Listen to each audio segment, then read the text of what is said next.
Assalamualaikum warahmatullahi wabarakatuh.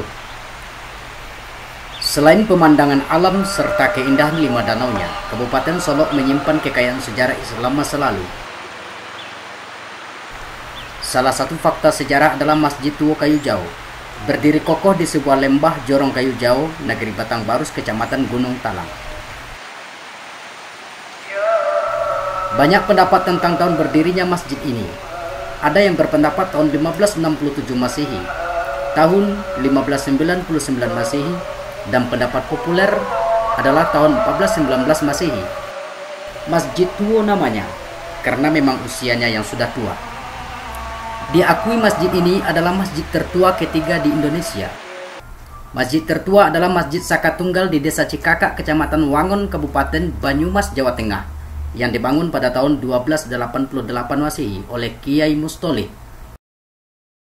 Masjid tertua kedua yaitu Masjid Wapawe di Maluku yang dibangun pada tahun 1414 Masehi. Sedangkan Masjid Tua Kayu Jauh dibangun pada tahun 1419 Masehi oleh Angku Mosaur dan Angku Labai.